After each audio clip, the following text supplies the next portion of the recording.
నాదర్గుల్లో వచ్చిందంటే బాంబ్ పెడతా డాష్లా అని చెప్పేసి సోషల్ మీడియాలో ఈ బూతు పురాణం మాత్రం పొట్టుగా వైరల్ అవుతుంది. మరి ఇంతకు మరి తను కాంగ్రెస్ సీనియర్ నాయకుడే, మరి ఇతను చూసిన కాంగ్రెస్ సీనియర్ నాయకుడే, ఎందు గురించి తిట్టాల్సినటువంటి అవసరం వచ్చింది? మరి మనతో పాటు కాంగ్రెస్ పార్టీకి సంబంధించినటువంటి సీనియర్ బీసీ నాయకుడు అని చెప్పుకోవచ్చు. మరి అన్న నమస్తే. అన్నా నమస్తే అన్న. అన్న అన్నా బాగున్నా అన్న, అందరు బాగురా అన్న? Yeah fine. చెప్పాలి మరి ఎందు గురించి, అసలు ఏమైంది? అసలు సోషల్ మీడియాలో వైరల్ అవుతుంది కదా మీ పైన కొన్ని బూతు మాటలు తిట్టినందుకు. అసలు ఎందుకు తిట్టింది, అసలు ఏమైంది? ఇంతకు నీకు ఉన్నటువంటి పోస్ట్ ఏంది? అన్న నేను మహేశ్వరం నియోజకవర్గం youth Congress social media coordinator గా వర్క్ చేస్తున్నాను. అలాగే 57వ డివిజన్ నాదర్గుల్ పొలిటికల్ కోఆర్డినేటర్ గా పనిచేస్తున్నాను. ఎప్పటి నుంచి చేస్తున్నారు మీరు? నేను కాంగ్రెస్ పార్టీలో అంటున్నానా? నేను కాంగ్రెస్ పార్టీలో ఉండబట్టి దాదాపు 20 సంవత్సరాలు దాటిపోయిందన్న. 20 సంవత్సరాలు? 20 సంవత్సరాలు దాటిపోయింది. సీనియర్ నాయకులే? సీనియర్ నాయకుడిని అన్న.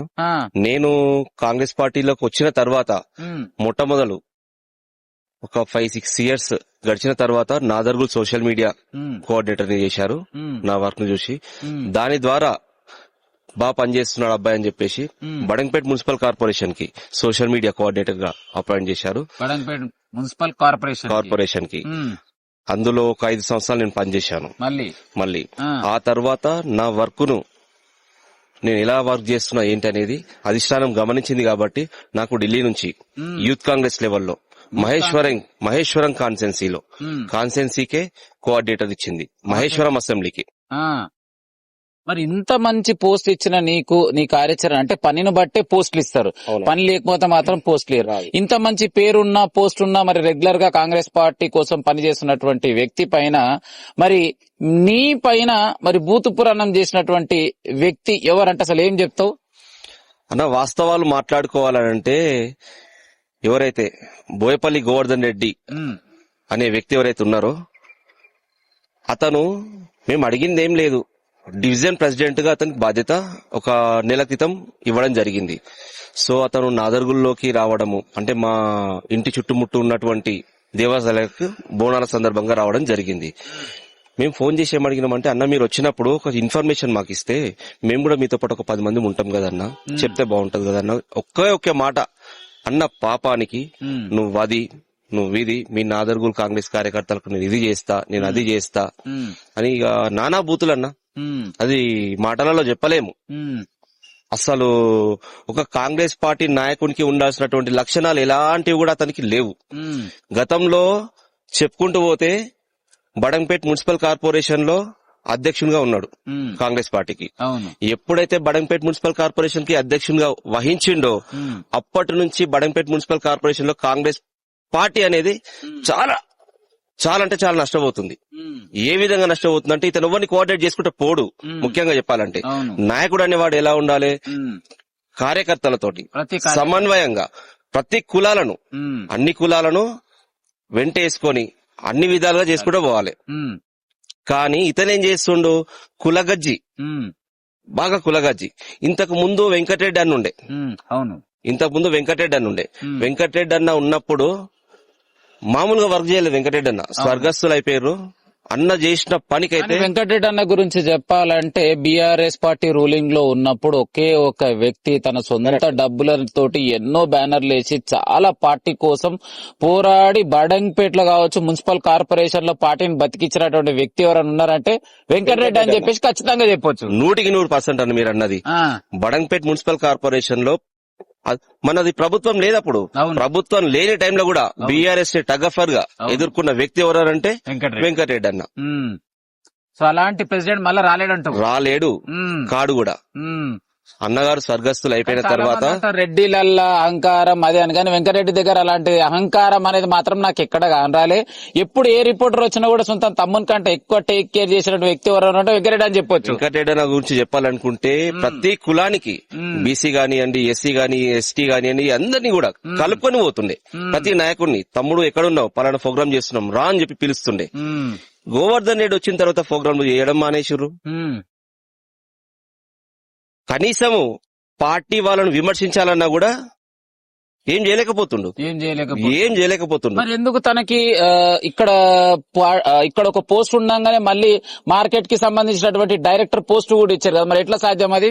అది అతను చేస్తున్నటువంటి పనులు ఎట్లుంటున్నాయి అంటన్నా, ఆ, గాంధీ భవన్ కు పోతాడు. ఆ, ఇప్పుడు అక్కడ పెద్దలు ఉంటారు, ఓ, పార్టీ పెద్దలు ఉంటారు. ఉమ్, నేను ఇది చేస్తున్నా అది చేస్తున్నా అని చెప్పేసి డప్పు కొట్టుకొని తెచ్చుకున్నటువంటి పోస్టులు తప్పితే ఇంకేది కూడా లేదు. ఉమ్, ఇప్పటికీ కూడా ఉమ్, నాదర్గూల్ డివిజన్ లో ఉమ్, అధ్యక్ష పదవి తెచ్చుకుండు. ఉమ్, నాదర్గూల్ డివిజన్ లో అధ్యక్ష పదవి తెచ్చుకుండు. అధ్యక్ష పదవి తెచ్చుకున్న తర్వాత కూడా ఒక 1 మంత్ అవుతుంది. కనీసం కార్యకర్తను కలుపుకొని పోవాలి, ఉమ్. నాయకులు ఎవరెవరు ఉన్నారు ఏందనేది తెలుసుకోవాలి. అంటే మీరు ఇప్పటి వరకు చెప్పేంత వరకు కూడా తను ఈ డివిజన్ కి నాయకుడు అయ్యిండని కూడా మాకు తెలియదు మరి. అట్లుందన్న మరి ఆ, ఆయన పరిస్థితి. ఇప్పుడు కార్యకర్తనే గుర్తించలేకపోతుండు. నాదర్గుల్లో ఎంతమంది నాయకులు ఉన్నారు, ఎంతమంది కార్యకర్తలు ఉన్నారు అనేది వాస్తవాలు కూడా తెలియలేకపోతున్నాయి నాకు. ఉమ్, ఏంటంటే నాకు సుభాన్ యాదవ్ తెలుసు, జగన్ తెలుసు, అశోక్ తెలుసు, ఉమ్. నువ్వో నీ కోన్ గుట్టాగాను అని అంటుండు. అవును, లైవ్ లో అన్నట్టు. లైవ్ లో అంటుండు. ఇంకొకటి నువ్వు తను ఓన్ అంటుండు వీరా కదా, బై మిమ్మల్ని తిట్టుకుంటా, నువ్వు రికార్డింగ్ చేసుకో, నువ్వు రికార్డింగ్ చేసి ఏం చేస్తావో చేసుకో అని అంత ధైర్యంగా చెప్తున్నా. అంటే మీరంటే ప్రేమ లేదా, కేర్ లెస్, అసలు ఏమంటావు? వాస్తవానికి చెప్పాలంటే నేను ఒక బీసీ అన్న, ఆ, అతను ఓసీ.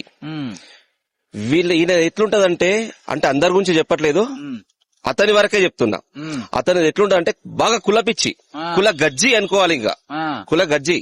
ఉమ్, అతను కాంగ్రెస్ పార్టీలో ఉండడం వల్ల కాంగ్రెస్ పార్టీకి నష్టం తప్పితే ఉమ్. లాభం ఎక్కడ కూడా లేదు. లాభం లేదంటావు. ఇంకొక విషయం చెప్పాలనుకుంటే, ఉమ్, మా మహేశ్వరం నియోజకవర్గం కాంగ్రెస్ పార్టీ ఇన్ఛార్జ్ గౌరవనీయులు కేఎల్ఆర్ గారు ప్రతిసారి ఒక మాట చెప్తాడు, ఉమ్, సేవకుడే నాయకుడని. అవు, మేము ఆయన సిద్ధాంతాలను పాటిస్తాం. ఉమ్, మరి ప్రతిరోజు తెల్లవారితే కేఎల్ఆర్ సార్ ఆఫీస్ దగ్గర ఉంటాడు, కేఎల్ఆర్ సార్ తో పాటు పోతాడు. ఈయన నేర్చుకుంటుంది ఏంది? అసలు నేనేం నేర్చుకుంటుండు? సేవకుడే నాయకుడు అన్నప్పుడు నీ కార్యకర్తలే కనిపిస్తలేరు, ఈ రోజు నాయకులే కనిపిస్తలేరు. ఈ రోజు నువ్వు కార్యకర్తలను నాయకులను ఇష్టం వచ్చినట్టు తాగి, పచ్చి తాగుబోతులేక ఉమ్, తాగుకుంటా నానా మాటలు అనుకుంటా పోతుంటే రేపు నువ్వు ప్రజలకేం సేవ చేస్తావయ్యా? అవు, ప్రజలను ఏడ గుర్తిస్తావు? నీలాంటి నాయకుడు కాంగ్రెస్ పార్టీకి అవసరమా? ఉమ్, అవసరమే లేదు. నేను చెప్పేది ఏంటంటే ఒకటే చెప్తున్నా, పార్టీ పెద్దలకు అందరికీ కూడా ఏం జరిగింది ఏందనేది ఆడియో రూపంలో, లెటర్స్ రూపంలో ఇవ్వడం జరిగింది. ఉమ్, అతను చేసిన వ్యాఖ్యలకు నాదర్గుల్ కార్యకర్తలకు గానియండి, నాయకులకు గానియండి బహిరంగ క్షమాపణ చెప్పాలి, ప్రెస్ మీట్ పెట్టి. ఒకటి. ఇంకొకటి, పెద్దలు గౌరవనీయులు అందరు ఉన్నారు, మా పార్టీ పెద్దలు, వాళ్ళందరూ కూడా ఒకసారి ఆలోచన చేసుకొని అసలు ఏం జరుగుతుంది, అతను మున్సిపల్ కార్పొరేషన్ అధ్యక్షుడు కాకముందుకు ఏం జరిగింది, అయిన తర్వాత ఏం జరిగింది, నష్టపోయిందా లాభం జరిగిందా అనేది ఒకటి ఆలోచన చేసుకోవాలి. ఆలోచన చేసుకొని మున్ముందు ఇలాంటి తప్పులు ఎవ్వరు చేయకుండా ఉండాలి అని అంటే అతని పైన క్రమశిక్షణ కమిటీ అనేది ఒకటి ఉంటది కాబట్టి ఖచ్చితంగా చర్యలు తీసుకోవాలి. కార్యకర్తలను నాయకులను లెక్క చేయనటువంటి వ్యక్తి రాజకీయాలకు పనికిరాడు. అతనికి ఇచ్చినటువంటి డివిజన్ ప్రెసిడెంట్ పదవి సస్పెండ్ చేయాలనేది మా డిమాండ్. మరి ఇంకొక క్వశ్చన్ అడితే తను మాట్లాడుతూ ఏం చెప్పిండంటే, కేఎల్ఆర్ దగ్గర, చిగిరింత నరసింహారెడ్డి దగ్గర నువ్వు ఎక్కడెక్కడ ఎన్ని డబ్బులు వసూలు చేస్తున్నావో నా దగ్గర ప్రూఫ్లు ఉన్నాయని చెప్పేసి తను మీ పైన ఆరోపణ చేయడం జరిగింది. ఎంతవరకు కరెక్ట్ అంటావు? వాస్తవానికి నేను కూడా కేఎల్ఆర్ సార్ గారికి ఫోన్ చేయడం జరిగింది. సార్ గారికి లేరు, బయట అవుట్ ఆఫ్ స్టేషన్ లో శ్రీలంకలో ఉన్నారు. ఎందుకంటే మరి సార్ని కూడా అడగాలి కదా, సార్ మరి మీరేమైనా డబ్బులు ఇచ్చి ఉంటే లెక్కలు చెప్తే మిగిలితే తీసుకొని ఇచ్చా అని చెప్పి నేను కూడా సార్ని అడగాలి. సార్ గారు బిజీ ఉన్నారు, ఫోన్ ఆన్సర్ చేయట్లేదు. సార్ వచ్చిన తర్వాత ఖచ్చితంగా వెళ్లి, సార్ మరి మీరు నాకు ఎన్ని డబ్బులు ఇచ్చారు, దేనికోసం ఇచ్చారు, నేనేం ఖర్చు పెట్టినా ఏమైనా మిగిలితే తీసుకొచ్చి ఇస్తా అని చెప్పేస్తా. డబ్బులు ఇచ్చిన విషయం అయితే తేలాల్సిందే. ఎందుకంటే ఈ రోజు ఒక నాయకుడు నిన్ను అన్నే అంటుండు, కార్యకర్తల పరిస్థితి ఏంది, ప్రజల పరిస్థితి ఏంది, అల్మాస్ గూడలో ఎవరెవరు ఏం చేస్తున్నారు అనేది ప్రతి ఒక్కటి రికార్డు మా దగ్గర ఉంది. కానీ మేము చెప్పేది ఒకటే, పార్టీ సిద్ధాంతాలకు కట్టుబడి ఉన్నాం, పార్టీ కోసం అహర్నిశలు కష్టపడుతున్నాం. ఏ స్థాయికి నుంచి ఏ స్థాయికి వచ్చినామో ప్రజలందరూ కూడా చూస్తూనే ఉన్నారు. ఇది ఒక్కటి గోవర్ధన్ రెడ్డి గారు గుర్తుపెట్టుకోవాలి. ఇంకొక విషయము, పార్టీ పెద్దలు అందరూ కలిసి కూడా అతని పైన క్రమశిక్షణ కమిటీ కింద అతను చేసినటువంటి అనుచిత వ్యాఖ్యలకి సమాధానం అతను చెప్పాలి. చెప్పాల్సిన బాధ్యత అతనికి ఉంది. పెద్దలు గౌరవనీయులు అందరూ కాంగ్రెస్ పార్టీ లీడర్లు అతని పైన చర్యలు తీసుకోవాలని కోరుకుంటున్నాను. సో రైట్, చూసిరుగా. మరి ఏదైతే తనని ప్రత్యేకంగా తన పర్సనల్ కి ఫోన్ చేసి నువ్వు రికార్డ్ చేసుకుంటే చేసుకో, ఏం చేస్తావో చేసుకో అనే నుంచి మొదలు పెడితే తన పైన ఆరోపణలు చేసినటువంటి వ్యక్తి మరి గోవర్ధన్ రెడ్డి పైన ఖచ్చితంగా అధిష్టానానికి తన పైన కంప్లైంట్ చేసి ఇలాంటి క్రమశిక్షణ లేని నాయకులు మాకొద్దు అని చెప్పేసి మరి బహిరంగ క్షమాపణ మీడియా ముఖంగా ద్వారా చెప్పినట్టయితేనే మరి కాంప్రమైజ్ అవ్వడం జరుగుతుంది, లేకుంటే ఈ యుద్ధం మాత్రం మొదలవుతుంది అని చెప్పేసి డిఎస్కే న్యూస్ ఛానల్ తో వెంకట్ గౌడ్ గారు తెలపడం జరిగింది.